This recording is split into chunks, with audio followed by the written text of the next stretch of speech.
What happens when a black man in first class is made to feel like he doesn't belong?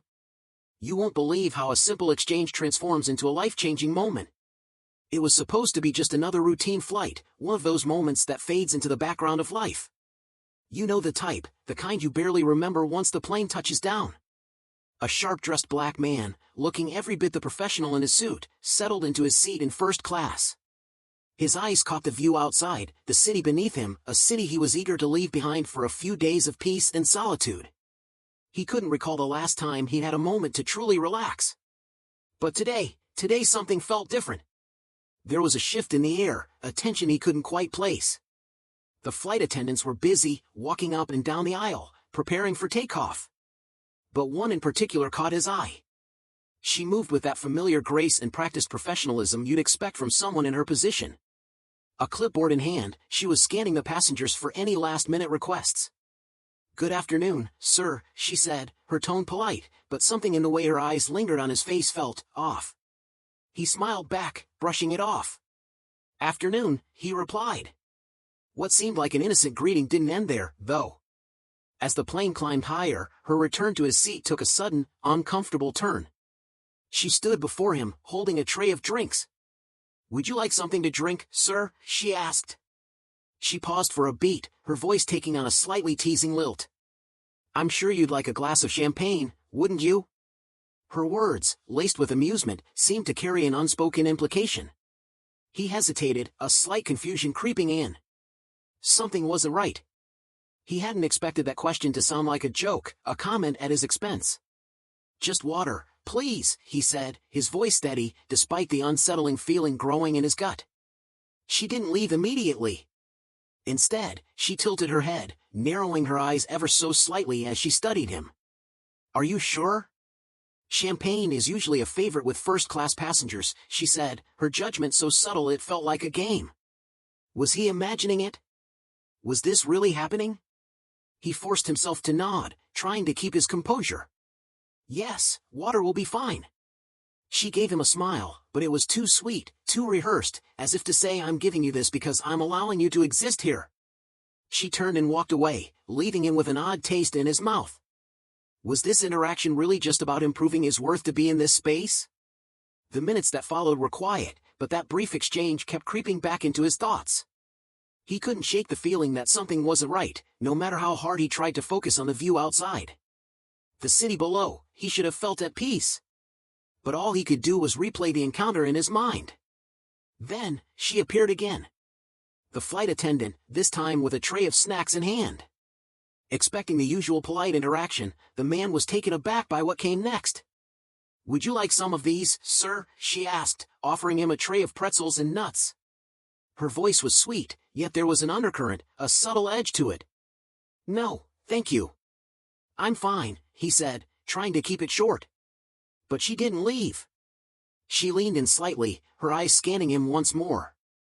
"You know," she said, her voice softer now, "you don't look like the usual people who sit up here." Her words hit him like a slap. They weren't meant to be casual, they were charged with something deeper. The man froze, momentarily unsure of how to respond. Was she really saying what he thought she was saying? His voice barely contained the shock. "Excuse me?" "Oh, it's just that," she continued, her tone still chirpy. "Most people who sit up here tend to, well, you know, be a little more refined. But you look nice enough, of course." The smile on her face stretched too wide, too forced, like a gesture meant to do him a favor by acknowledging his existence. His heart pounded. Was she really implying he didn't belong here? That his presence, his very being, was an anomaly in this space? His anger flared as he cleared his throat. "Is there something wrong with me being up here?" She hesitated for a moment, as though contemplating her response. "Oh no, not at all," she said quickly, perhaps too quickly. "I'm just surprised. It's rare. That's all. You seem different." The word stung, and for a brief moment, the flight didn't seem as comfortable anymore. The air had thickened, turning heavy. He knew deep down that this wasn't a random awkward encounter, it was something deeper, something that had been bubbling beneath the surface for far too long. But he refused to let her see how much it affected him. "I'm fine where I am," he said, coldly. She smiled, her expression still unnervingly sweet. Of course, she replied, turning away, leaving him alone with his thoughts. The silence that followed felt oppressive, heavier than before.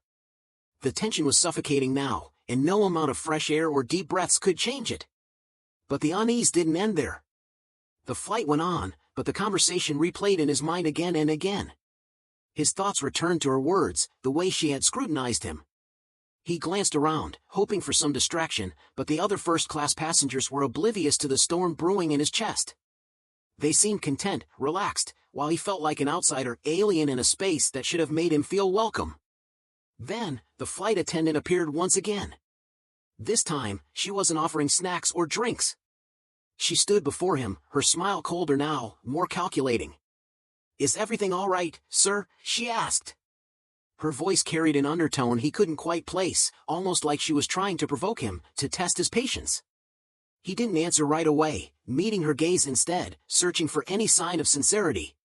"Yes, everything's fine," he said, his voice clipped.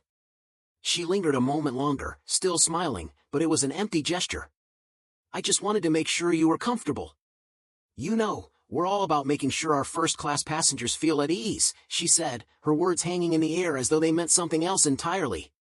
"But sometimes people don't quite seem to belong in certain places, do they?" The insinuation was blatant this time. It wasn't a slip of the tongue, nor a harmless comment. This was intentional. She was trying to make him feel small, less than, inside a space that was meant for everyone, regardless of background. The man's heart raced, and his hands clenched, the anger surging inside him. He had never felt more exposed, more vulnerable, like an invisible weight was pressing down on him. In that moment, it wasn't just his appearance or behavior under judgment, it was his very existence. But instead of reacting, of giving her the satisfaction of a confrontation, he took a deep breath. "I think I've had enough," he said firmly, standing up and gathering his belongings. "I'll be moving to another seat." Her eyes widened, surprise flickering across her face, but she didn't stop him. She didn't apologize either. She just watched as he moved down the aisle, the tension still thick between them. He took his seat in the middle section of the plane, his pulse still pounding in his ears. But he didn't care anymore. His decision was made. As he settled in, he noticed the flight attendants exchanging glances, their faces unreadable. He ignored them. This was his choice. The plane continued its course, the hours stretching on in a strange, charged quiet. The flight attendant avoided his new seat, keeping her distance, but something told him this wouldn't be the last of it. As the flight began its descent, things were about to take another turn. Then, the captain's voice came over the intercom. As the plane began its descent, the familiar announcement came over the loudspeaker, urging everyone to prepare for landing. Passengers shuffled in their seats, gathering their belongings, fastening seatbelts, ready to return to the world outside the cabin. But for him, the world had shifted in ways he hadn't anticipated. He wasn't just another traveler anymore, he was now the man who'd been made to feel like an outsider. And that feeling, the one he carried like a heavy weight, wouldn't just disappear as the wheels touched the ground. Suddenly, a tap on his shoulder snapped him from his thoughts. Turning, he saw a middle-aged white woman standing there, her expression grave, her eyes locked on his. She seemed familiar, yet he couldn't quite place her. "I'm so sorry about that," she said, her voice a quiet murmur, tinged with an apology. "I saw what happened, and I don't know if you realized, but I was sitting right behind you the whole time." He blinked, his confusion evident, the words not quite sinking in. "Excuse me?" he asked, his voice unsure. She nodded, glancing around to ensure no one was paying attention to them. "I'm an attorney," she continued, her tone shifting to one of quiet authority. "I overheard what that flight attendant said. It wasn't right. It was racist, and it was unprofessional." The man's mind raced. He hadn't expected this. A defense? For him? From a complete stranger? He opened his mouth to speak but was cut off by her firm voice. "This isn't about thank you," she said, her voice rising in strength. "This is about what happened. What she said was wrong. And I'm going to make sure it doesn't go unaddressed. I've seen it before. And it's time we started standing up to this kind of thing. People like her need to know they can't just treat others however they want." Her words hit him harder than he expected. It wasn't just the apology, it was validation. He hadn't realized how badly he'd needed to hear it until that moment. A weight lifted off his chest. But still, there was a lingering uncertainty. Was it enough? Was someone speaking up enough, or did more need to be done? The plane touched down, and the passengers began to gather their belongings, but his mind kept racing. The attorney quickly pulled out her phone, taking a few notes before turning back to him. "I'll make sure you're not ignored," she said, her voice resolute. "This kind of treatment deserves attention." He nodded, though his thoughts were still a blur. The flight had ended, but the sting of what had happened wasn't just going to vanish. It wasn't just about what had occurred during the flight, it was a reminder that prejudice was everywhere, even in the places where we expected it least. But even as the plane touched the ground, a small spark of hope flickered within him. Maybe, just maybe, this moment wasn't the end, it was just the beginning. When he reached the baggage claim area, the unease didn't leave him. Despite the attorney's promise to take action, a part of him doubted. Would anything really change? Or would this just become another forgotten story, a fleeting moment of defense drowned out by indifference? His phone buzzed, breaking his train of thought. The message was from an unknown number. "Mr. Davis," it read, "this is Samantha Green, the attorney you spoke with on the flight. I've contacted the airline, and they've agreed to look into the incident. They've already started an internal investigation.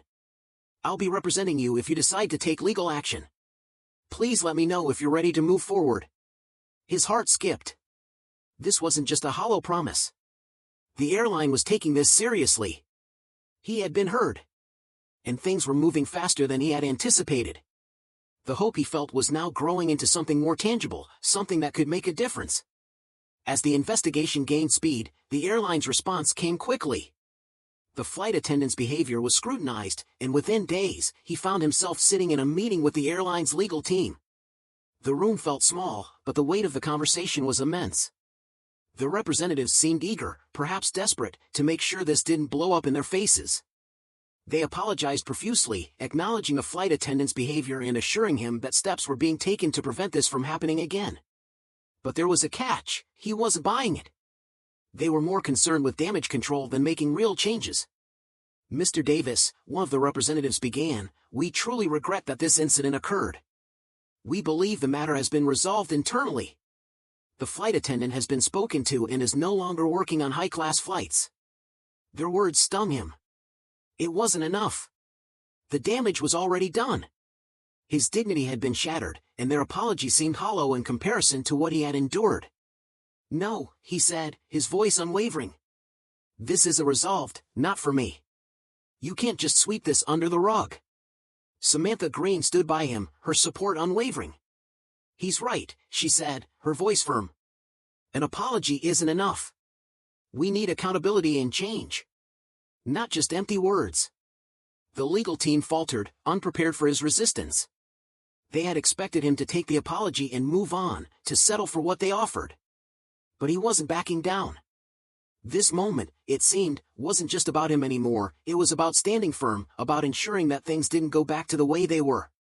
But as the investigation into the flight attendant's behavior continued, something unexpected began to unfold.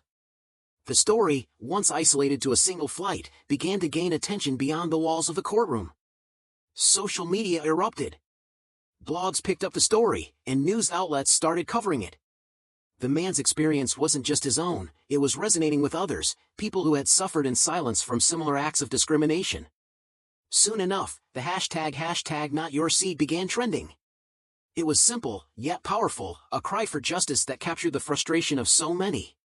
The man found himself at the center of a movement he hadn't asked for, yet felt compelled to embrace. Messages poured in from people across the country, sharing their own stories of discrimination, some small, others more blatant. But through it all, the man realized something crucial: he wasn't alone. The pressure on the airline was mounting. The public was no longer accepting their attempt at damage control. The story wasn't going away, and the calls for accountability were growing louder. What had begun as one man's stand had turned into a call for change. The weight of it all was suffocating. He had never sought any of this attention, but now, he found himself thrust into the unrelenting glare of the spotlight. His phone buzzed incessantly, inundated with messages from reporters, activists, and even complete strangers, all offering their support. Despite the storm around him, he tried to focus on the bigger picture, the one thing that mattered most. This wasn't just about him anymore. It wasn't about one flight or one brief interaction. No, it was about something that had been ignored for far too long. Something that was begging to be acknowledged, to be addressed. But even with the promises of change from the airline, moments of doubt crept in. Would this be enough? Would the momentum fade away, replaced by the next headline-grabbing scandal? Or, just maybe, could this be the spark for real, lasting change? One evening, as he sank into his couch, scrolling through yet another article about the incident, his phone buzzed again. This time, it was a message from Samantha Green, his lawyer, the one who had stood by him through every grueling step of this journey. "You need to see this," the message said, followed by a link. Intrigued, he clicked it, and the screen came alive with a familiar face, the flight attendant who had started it all. Beside her stood a man in a suit. Was it her lawyer? He wasn't sure, but what happened next left him reeling. She had posted a video. A public apology? No. Her words were void of regret, no acknowledgement of wrongdoing. Instead, she claimed that he had misunderstood her, that her words had been taken out of context. She painted him as someone who had blown things out of proportion. His blood ran cold. Here she was, the woman who had tried to belittle him, to reduce his presence in that space, now spinning the entire narrative to suit her own needs. She was gaslighting him, denying the very actions that had sparked this entire ordeal. And now, the whole world was watching. His heart sank. After everything, the pressure, the media attention, the fight to make things right, she still refused to own up to her actions. This wasn't just about a flight attendant anymore. It was about the system that allowed people like her to operate unchecked, without consequence. But then, something unexpected happened. A surge of comments flooded the video. Not in her defense, but in his. The public wasn't having it. People shared their own stories, their own experiences of similar mistreatment. They were tired of the silence, the excuses, the deflections. The response was overwhelming. The video, which she had hoped would redeem her, became her undoing. Within hours, the airline issued a statement. They condemned her actions. They cut ties with her completely. The public had spoken. The truth was undeniable. The tide had shifted. In the days that followed, a sense of relief washed over him. The battle was far from over, it never would be, not while there were still those who sought to diminish others. But in that moment, he realized something powerful, how one decision, one person's choice to stand up, could start a movement. He wasn't just fighting for himself anymore. He was fighting for everyone who had ever been made to feel less than. And this was just the beginning. As the dust from the scandal began to settle, the conversation was far from over. What had started as a single, uncomfortable incident on a plane had ignited a widespread discussion about racism, power, and accountability in professional spaces. The man had never anticipated such an awakening when he had first spoken out, but now, he understood the weight of what had transpired. The following weeks were a blur. Media appearances, interviews, messages of gratitude and encouragement poured in. What he had initially thought would be an isolated incident had transformed into a cause. His name became synonymous with standing up against discrimination, no longer just in the airline industry, but in every space where people of color had been made to feel invisible or insignificant. But with the praise came the backlash. The man became a target for those who didn't want to face the uncomfortable truths that were being exposed. Anonymous threats flooded in. Some messages were so vile they made his stomach churn. He had become a symbol of change, and as with any challenge to the status quo, there were those who wanted to see him fall. But he stood strong. He had no choice. The fight was bigger than him. It wasn't about his personal comfort anymore, it was about creating a world where everyone could feel valued, respected, and heard. Then, one afternoon, sitting in his office, he received an email from the airline. It was an invitation to speak at an upcoming diversity and inclusion summit they were hosting. The email was signed by the CEO, who had been in touch with him throughout the investigation.